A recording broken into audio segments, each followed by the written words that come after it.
Yeah, I've only been standing and walking for a couple of months now. I've been in a wheelchair for the last 3 years. I had a very serious accident and badly broke. Well, first of all, I had an accident and broke my arm in 13 places, And it's still got one break that's not healed yet. And then, trying to protect my arm, my foot got caught in something, and I was starting to fall. So I was trying to protect my arm, and my ankle took it, and my 2 leg bones and my ankle bone were broken in 9 places, which required, I've got a metal plate from here all the way up around to here on the arm, and on the ankle I've got a metal plate on both sides of the ankle, so you can imagine what happens at the airport. I'm going, beep, beep, beep, beep, beep. What are you doing? But this is actually my first international trip since my accident. I've done one other trip. I got out of the wheelchair, and a few days later, through a strange series of events, had to fly off to do a conference in Toronto, which is halfway here. Vancouver to Toronto is about 5 hours, and then Toronto to London's about 5 hours, so halfway. And it's been fun watching all along the way what God's been doing, because you never know.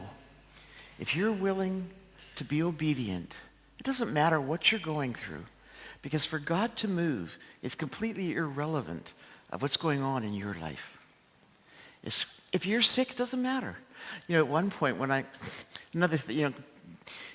Pastor Mike was saying I've been through a lot of things. Well, 25 years ago, I was diagnosed with terminal leukemia, and I was given 2 to 3 months maximum to live. Do I look very dead? No. I don't think so. But 2 to 3 months was what I was told I had. But in that time, as sick as I was in the hospital, technically dying, and the leukemia ward was a very high intensity of no visitors were allowed. And people in the ward knew I was a pastor, and they would come to me. Other people that were dying of leukemia would come to me for prayer. It's amazing how many people were healed and how many people were saved. Some of them just minutes before they died.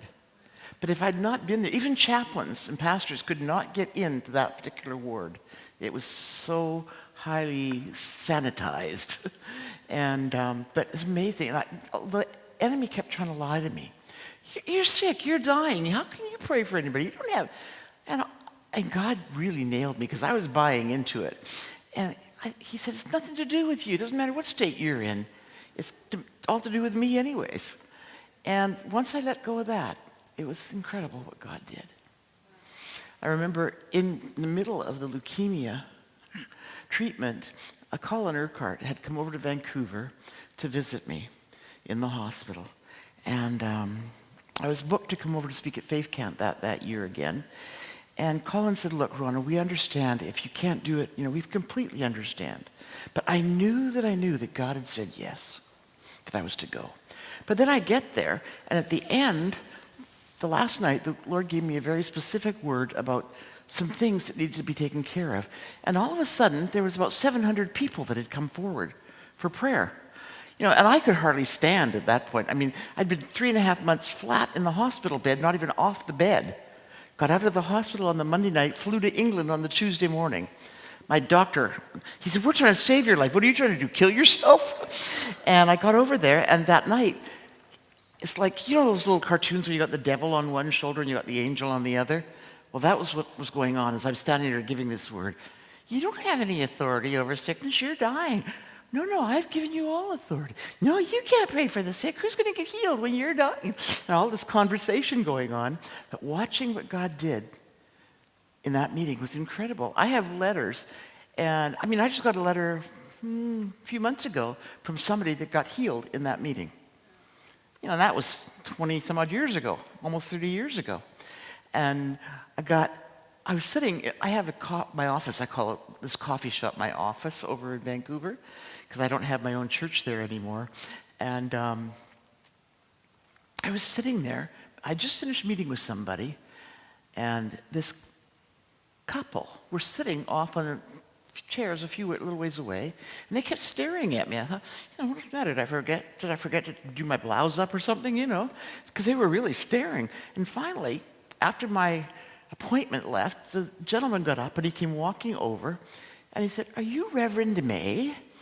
And I said, "Well, I'm Rauna May, yes." I don't use titles very much. I'm not a big title person. And they said, "Well, we know you.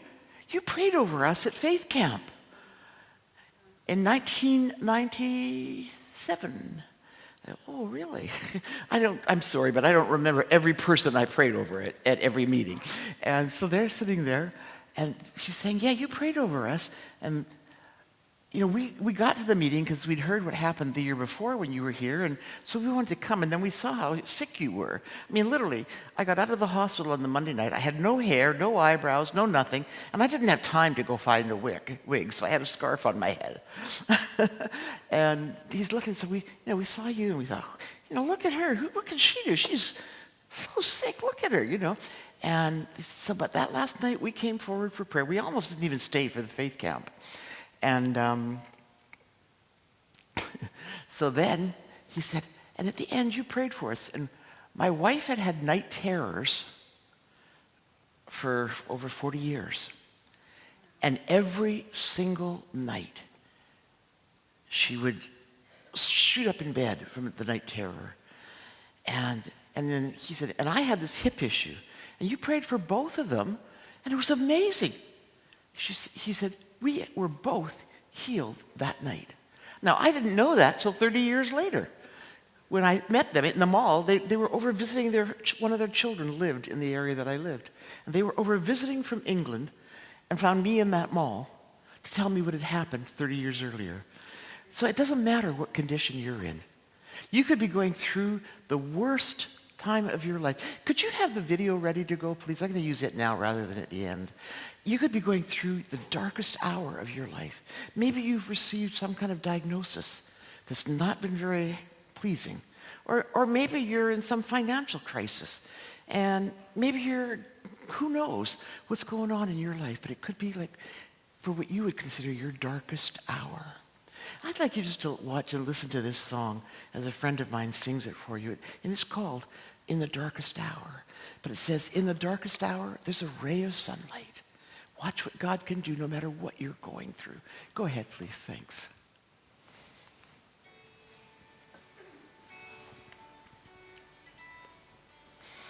This is Jerry Palladino, a good friend of mine.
Christian.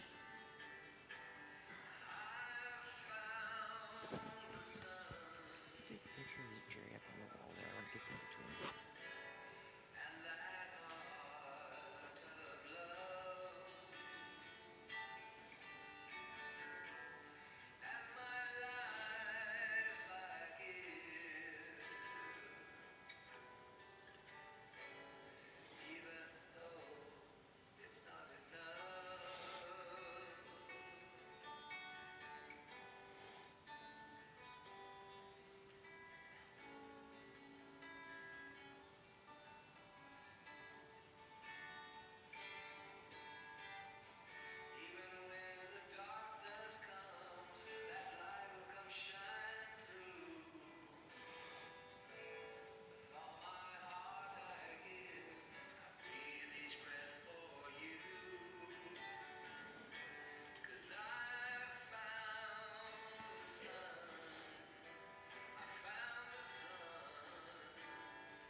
Praise God. There's no other way. When you're willing to yield your life completely to him, it doesn't matter what you're going through. It doesn't matter what situation you find yourself in. When you're willing to say, okay, God, I don't get it, but I'll do as you ask. And it's amazing the things you see take place. After I'd been to faith camp and I went back, I'd been in the hospital for 3.5 months. Went back, had to go back in for my next 3.5 months treatment. I was on the highest dosage of chemo that existed at that time. And back in the hospital, I got out for my next 2-week break. And the doctor, don't you dare go anywhere this time. He said, your blood cell, your white count, your red count, your platelets, everything is so low that you get, if somebody walks by you and sneezes, you're going to catch it.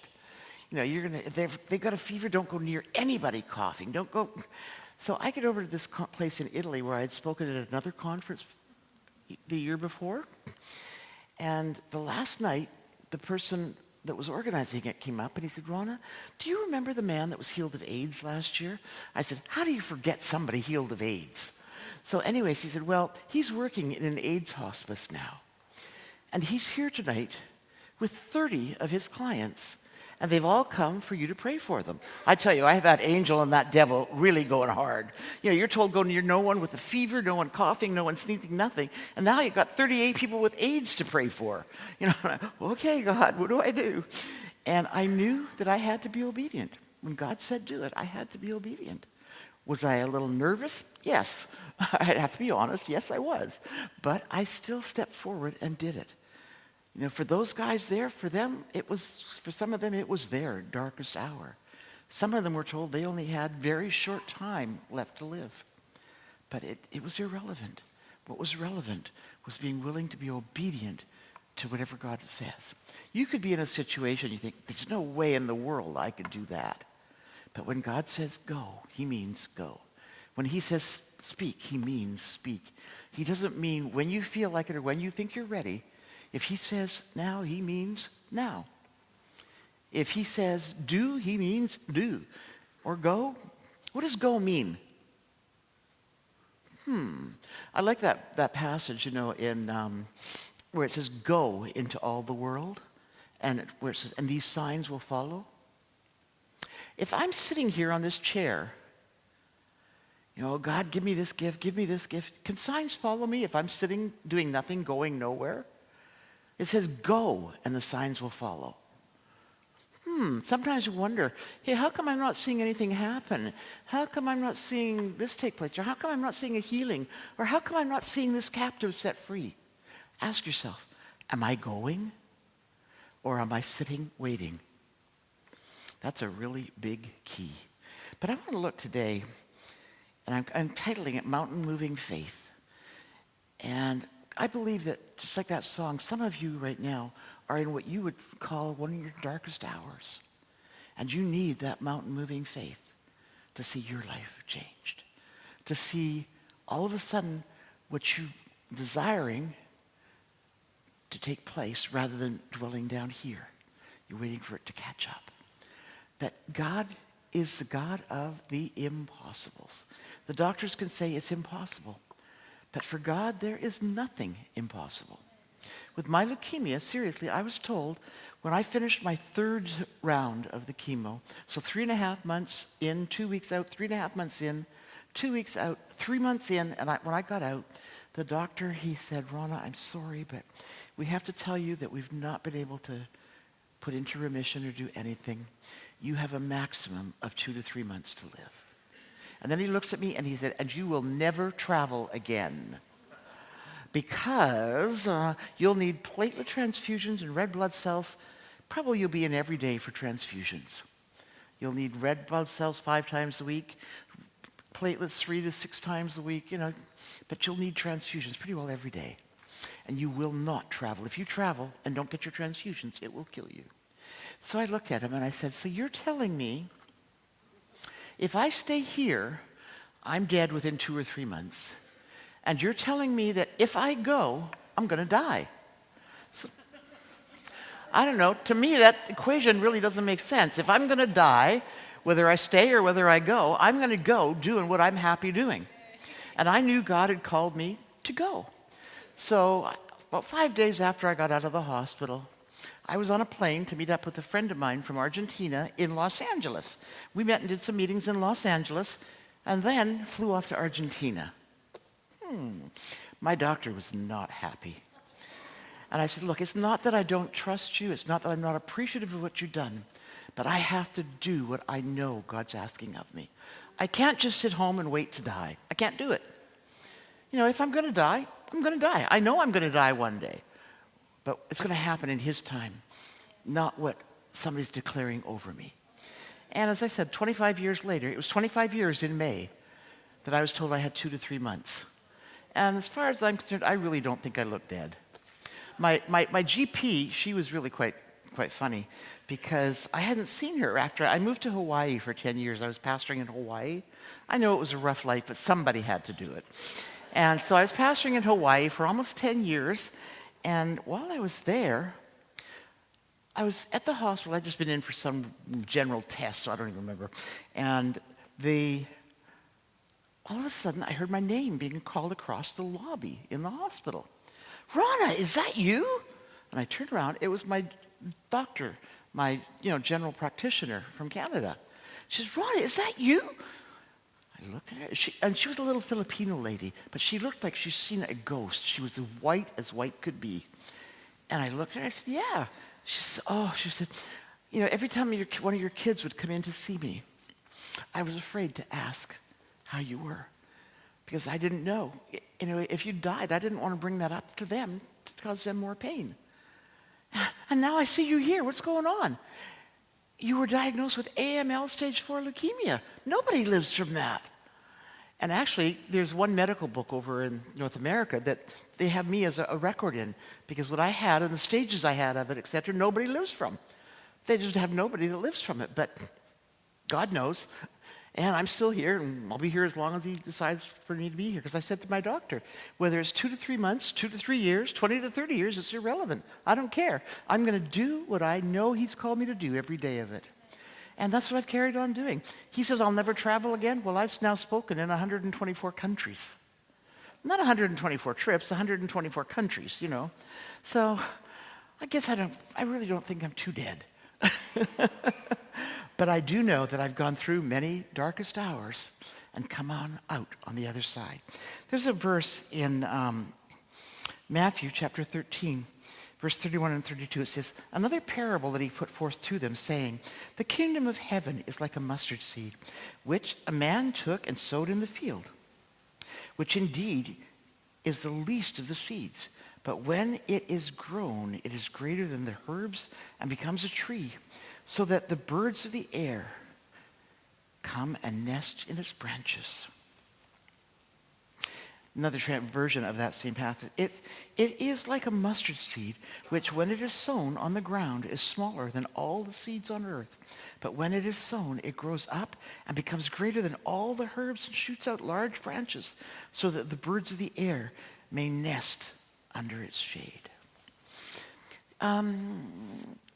Christian, can you pass me that little jar there? It might be in my bag. You might need to open my bag. I have a jar here, and I want to show you. How many of you know what a mustard seed really looks like? Few. Yeah. Well, this is how big a mustard seed. Here, you can take this right back. A mustard seed really is. I'll show you. I'll show you how big it really is. If I can open this. I know it's going to open here somewhere for me. But can you put the picture, the double screen of the trees? Well, that's the seed. There we go. That's what a mustard seed ends up like when it's planted and grows. But that's how big it is when it starts out. Can you see that? That's the mustard seed. Go ahead and put that one slide of the mustard seed up. There you go. But look what it says. Step back. I have a mustard seed and I'm not afraid to use it. But you see, look. Even a handful of them is hard to see. A whole handful of them. But it only takes one. And it says, Then Jesus answered and said, "O faithless and perverse generation, how long shall I be with you? How long shall I bear with you? Bring him here to me." And Jesus rebuked the demon, and it came out of him, and the child was cured from that very hour. And then the disciples came to Jesus privately and said, "Why could we not cast it out?" So Jesus said to them, "Because of your unbelief." Not because of the child's unbelief, not because of what the child had done, but because of the disciples' unbelief. Because of your unbelief. For assuredly I say to you, if you have faith as a mustard seed, just one, okay, and here I've got probably 100 right there. If you have faith as a mustard seed, you'll say to this mountain, "Move from here to there," and it will move. And nothing will be impossible for you. Nothing. So no matter what you're going through, no matter what your darkest hour is, faith as one of those little mustard seeds is all you need. And a mustard seed starts out as a tiny, tiny little thing. It's about, 2 millimeters in size, yet the tree that grows from it, you saw how big those were. Those from one little tiny mustard seed. It can grow up to 20, 30 feet tall and wide. And yet the picture the Lord painted for the disciples was one of hope. Our faith doesn't need to be outwardly large to have a large impact. You might think, I got next to no faith, but that's all you need is that little tiny mustard seed of faith to see whatever mountain it is in your life that needs to be moved. That's all you need. Not very big, not very much, but you take that mustard seed and you plant it, and it's amazing the potential that lies within it.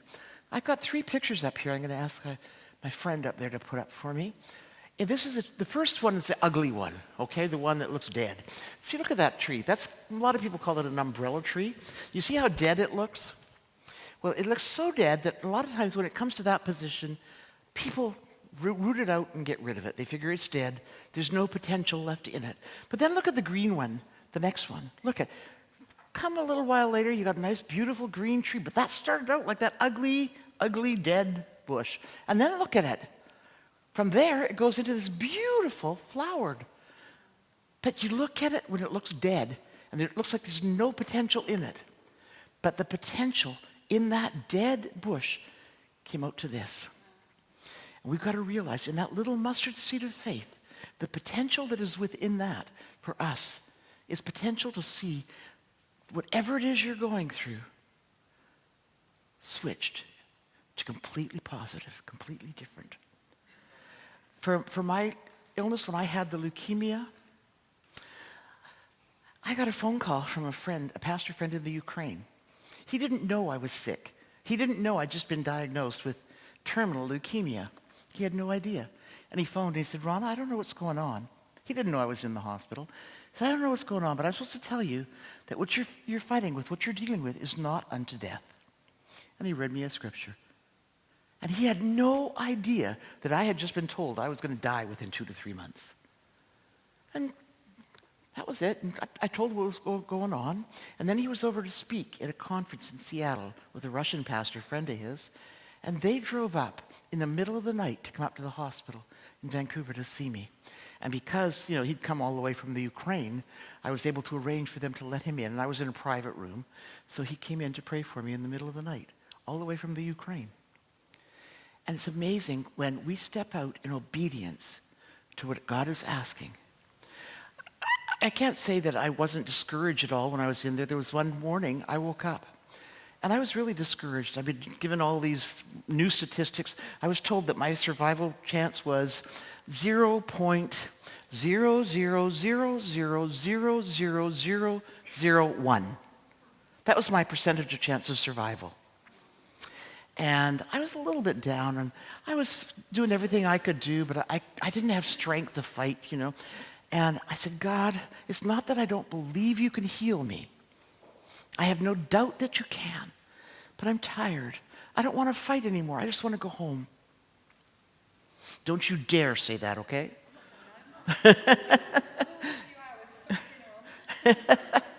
And so I was there telling God this, and right then, Colin Urquhart walked into my room. And so how many of you know Colin? Well, a bunch of you. Well, Colin anyways, he can be quite direct. And he said, Rauna, he said, I have been thinking, you're a very, very busy person.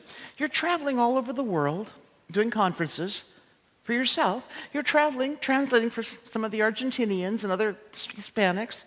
You have your own church that's a thriving church, with an outreach to the homeless and the addicts and the prostitutes, etc. You have 3 children, and you're married. You're very busy. How do you plan to arrange and juggle out your schedule so it balances out? And I proceeded to roll out my 5-year plan, what my next 5 years plan was. And then I started to laugh. He says, no, I'm serious. I said, I know you are, but Colin, what you don't know is right before you walked in that door, I just finished telling God I wanted to go home. And now I'm rolling out my 5-year plan for you. Doesn't make sense, but that's how it was. And I realized that it wasn't anything to do with what I thought I could do, but it was everything to do with that little bit of mustard seed faith and the potential that it had to do in me and through me. And as I said, I haven't stopped traveling since until this last 3 years when I had the accident with my foot, and it put me in the hospital for 6 months. I was literally in the hospital for 6 months, not even allowed off the bed. If they'd been able to use crutches or a walker, would have been able to. But with this arm still broken, I couldn't use crutches. I couldn't use a walker. And I was not allowed to put any weight. I wasn't even allowed to put my foot on the floor, not even let it touch the floor. 4.5 months, I wasn't allowed off the bed. And they finally started letting me up. Just before 6 months, I got out of the hospital, but I couldn't walk. I couldn't, in my house, I have a hospital bed in the living room at this point because my bedroom's upstairs and I couldn't climb stairs. I've just recently started climbing stairs. But God knows. He knows exactly. And then they told me I would need a wheelchair the rest of my life, to the point that the medical insurance, they offered me one of those electric scooters, And a lot of people that are in wheelchairs, they want one because they're the deluxe. I said, no, I don't want it. What do you mean you don't want it? I said, well, I don't intend to stay in this thing the rest of my life. If you put me in that, I'll be too tempted to just stay there. It's comfortable. And every day almost, I was going over to the mall and doing circles. I could push with my feet, and I could roll with this arm. But I couldn't roll with this arm even. Try rolling with just one arm. You go in circles until you learn how to master it. And so I'd be there in the mall, and I'd be going in circles until I finally figured out what to do. But I kept exercising it every single day because I was determined I was getting out of that chair. And God did it. He got me out of that thing, and now there's no stopping me. I'm back on the road, and maybe we'll see you again sometime. But when the disciples were saying to Jesus, how come we couldn't do it? You cast that demon out as if there was no big deal there. And why couldn't we do it? And I loved his answer, because of your unbelief.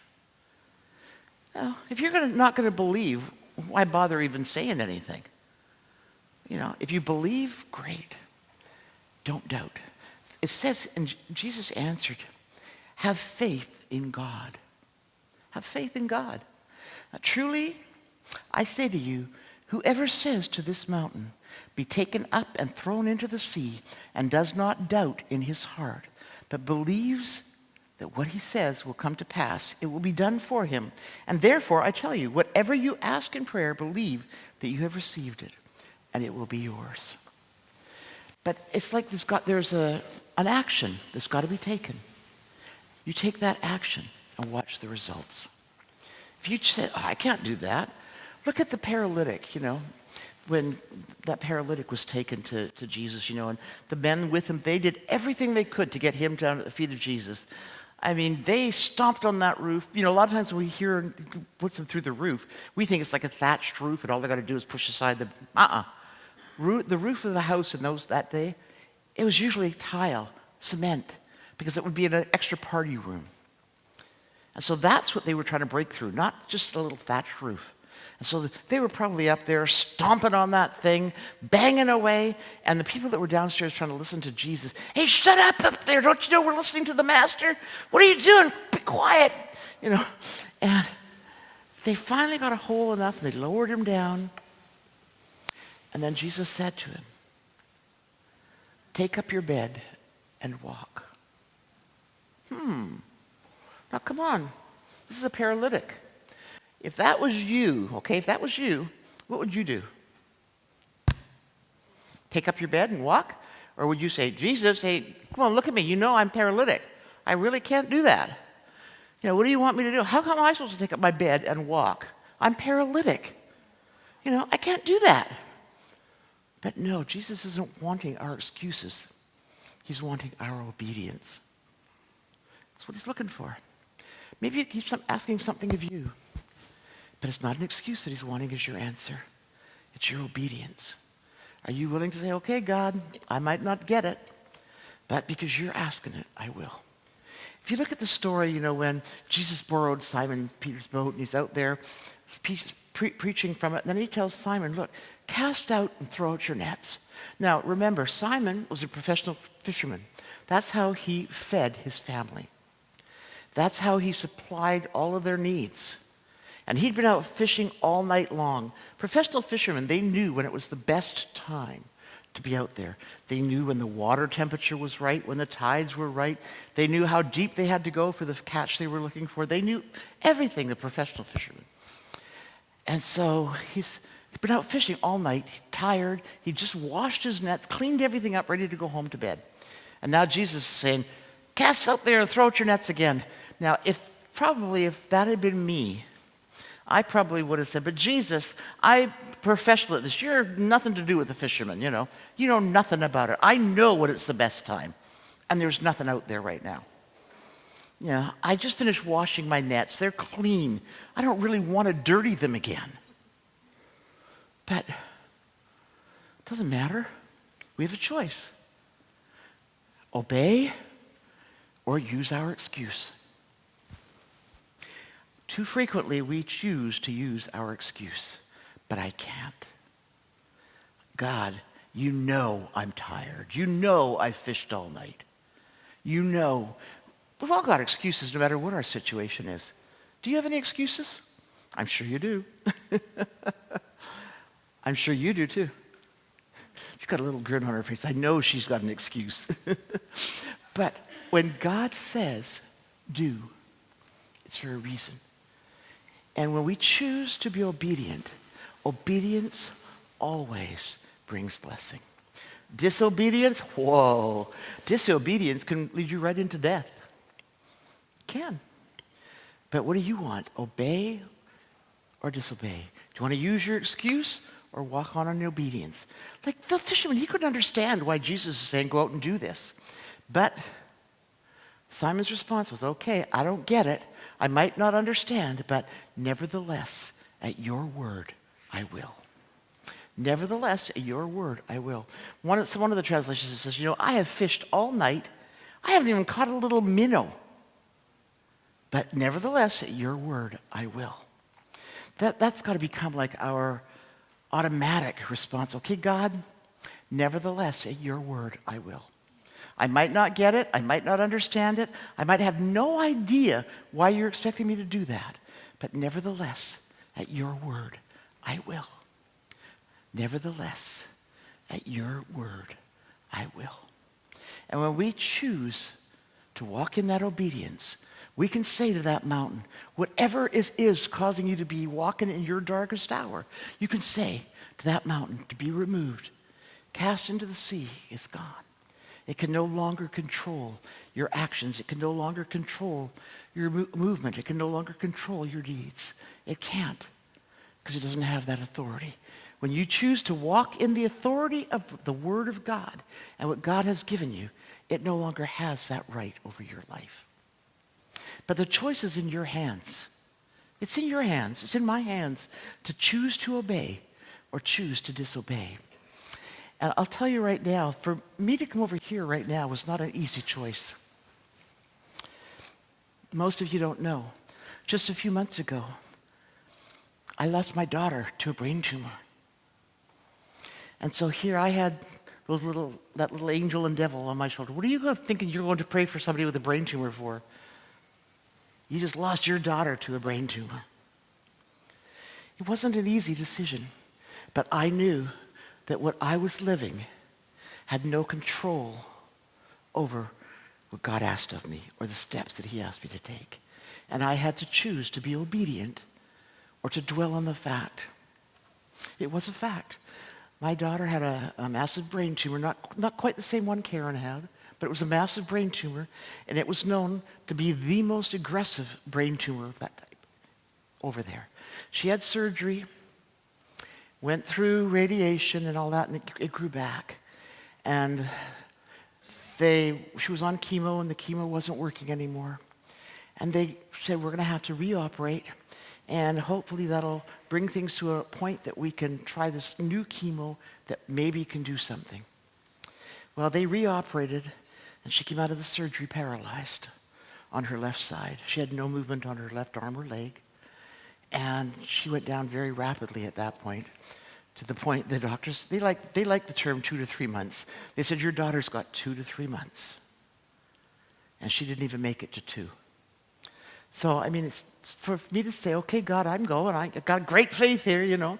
It was not an easy decision, but I knew it was something that God had asked of me. And I had to be willing to say, okay, God, I don't get it. You know, it's still very fresh. I don't get it, God, why? But I had to say, nevertheless, at your word, I will. And there's some of you that are in situations right now, you might not understand your circumstance. You might not understand why you're going through what you're going through. You might not understand what God's asking of you or why he's asking it. But that's irrelevant. It's not whether you understand it, it's whether you're willing to be obedient to it. Because our obedience will make the difference between life and death. The word makes that very clear. In Deuteronomy, has spoken, choose life. Because you choose this, you got death. You choose this, you got life. And it says, choose life. Will you choose life? Or will you choose to go on whatever path you're walking on? Choose life. So then it says here, I love this. I'm going to read this one again for you.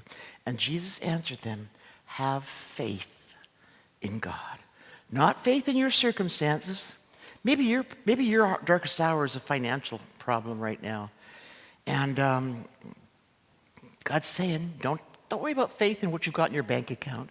Don't worry about the faith doesn't need to be in your employer who's going to give you money. Faith needs to be in God. That's where it's got to be. It's got to be in God. Have faith in God. And truly I say to you, whoever says to this mountain, be taken up and thrown into the sea, and does not doubt in his heart, but believes that what he says will come to pass, it will be done for him.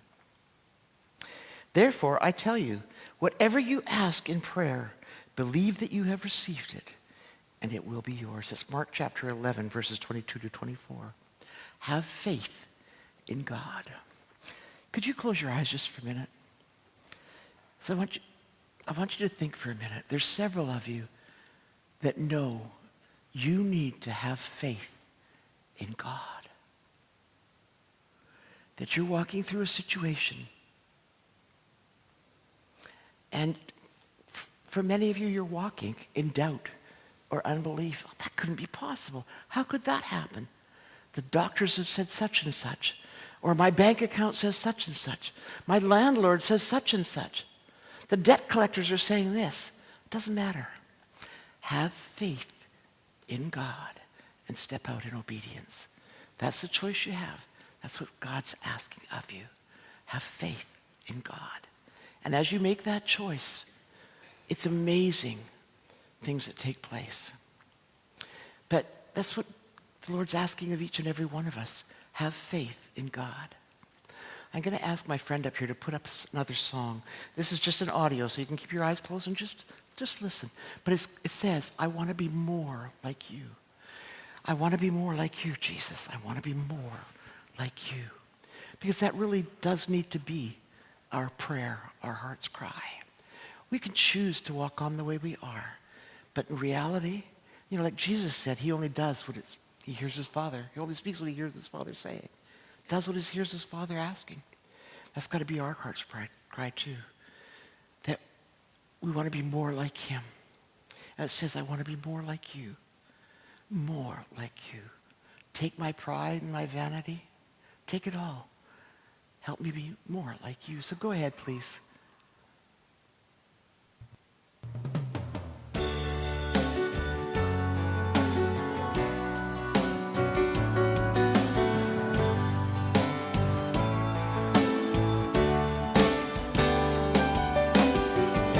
To know you've got somebody. Oh, not that song. Is that the one I sent you? Is that the one I sent you? More Like You it should be. That's the album, More Like You, but it's not the song. Well, don't worry about it. I'll find it for you later. But it says, you want to be more like him. It's on the same album. You can look for it. It's called More Like You. Okay. I thought so. That's it.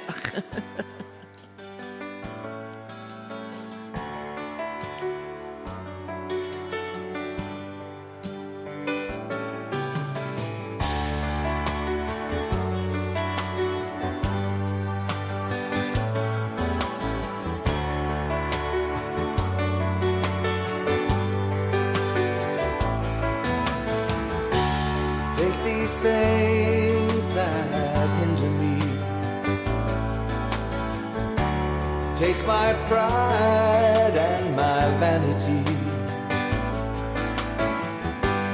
Help me understand you. Teach me how to love you. But won't you help me to be more? I want to be more. I need to be more like you, Lord. I want to be more. I need to be more like you.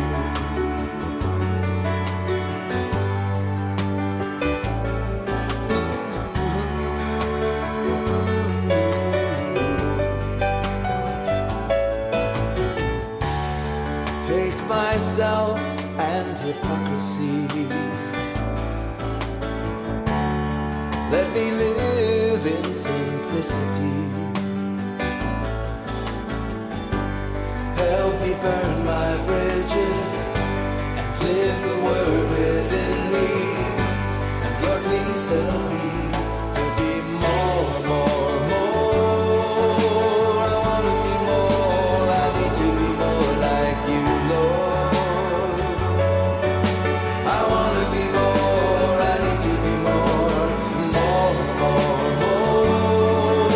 I want to be more. I need to be more like you, Lord. Yes, I want to be more. I need to be more like you.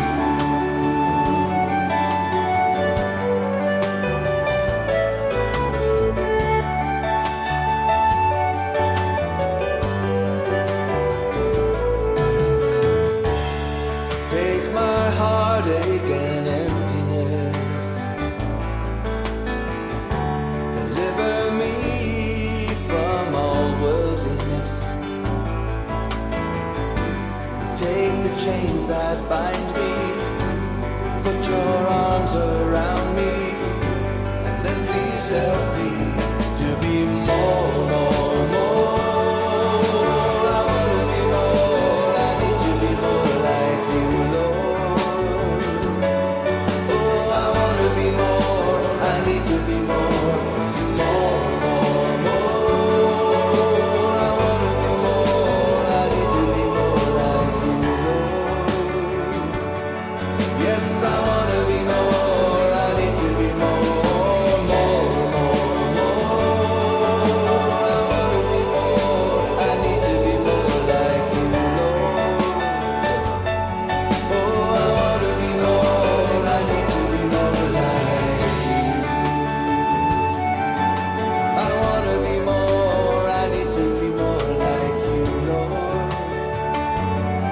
Yes, I want to be more. I need to be more, more, more, more.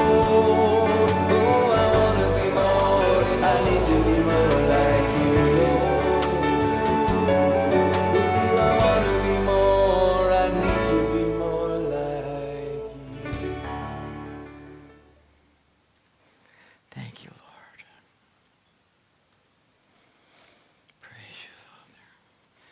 That truly does need to be our heart's cry, our prayer. Lord, I want to be more like you. I want to be more like you. You know, like we want to be more like him. Jesus very clearly made it clear. I do what I see my Father doing. I say what my Father tells me to say. That's all I'm going to do.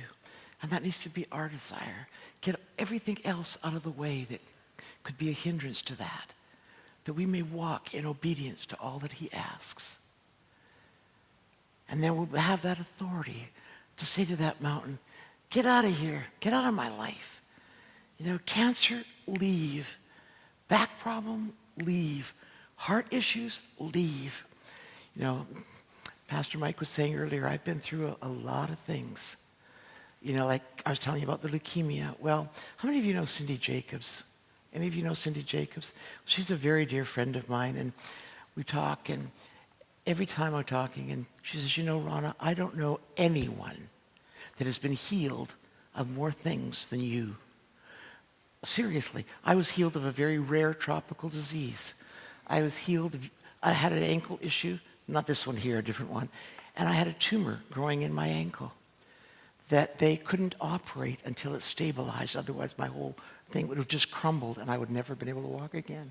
And God healed. I was in the middle of a meeting, actually, in Argentina. I had a big brace on my whole lower leg. And all of a sudden, I finished my sermon, and a musician friend was there with me, not Jerry, because it was before Jerry's time. And I said, Andy, can you do another song, please? I really need to sit down for a minute. And as I sat down, I noticed the brace was falling right off my leg. The swelling had gone from like this down to like this. Took the brace off. Now the Lord said very clearly, walk down the stairs and back up. I couldn't do that. There was no way in the world I could have done that. But next thing you know, I'm walking down the stairs, I'm walking back up the stairs, and there was that ankle that they had said would never be usable again, completely healed. One thing after the other, completely. But God knows exactly what he's doing. But he also knows that I said, okay, God, I might not understand it. I don't know why I'm going through these things. But I do know that every single one of them you will use in some way for your glory. You know, I was sharing with Mike and Karen that, you know, sometimes we wonder, why do I have to go through that? Why do I have to go through that? And if you're willing to allow God to use whatever it is. I was very seriously abused as a young girl. And by 3 different people, one after the other. I went to one for help. They started abusing me. I went to another one for help. They started abusing me. I finally got through that.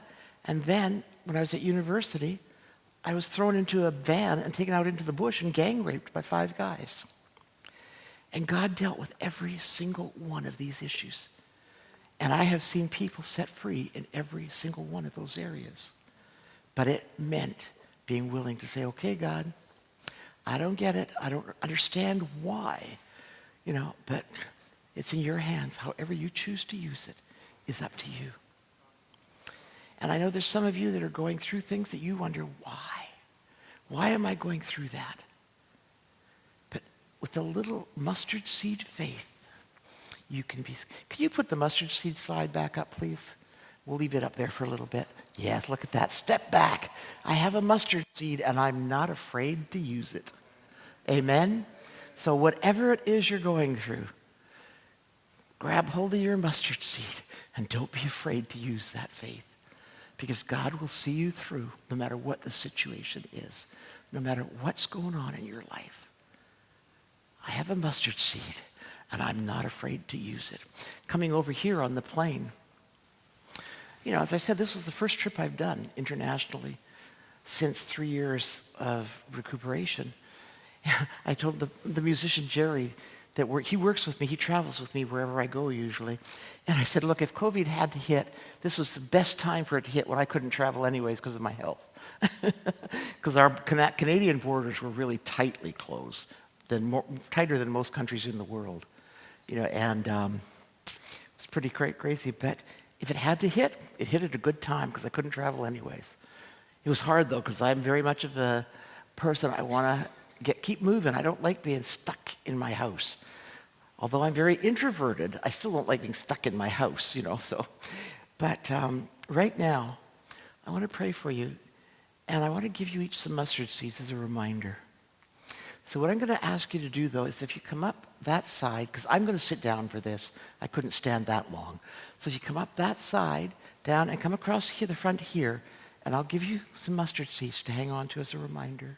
And then you can walk out these aisles over here. Does that sound fair? Is that okay, Pastor Mike? Is that okay? And then your worship team can come back up and do as they so choose to do.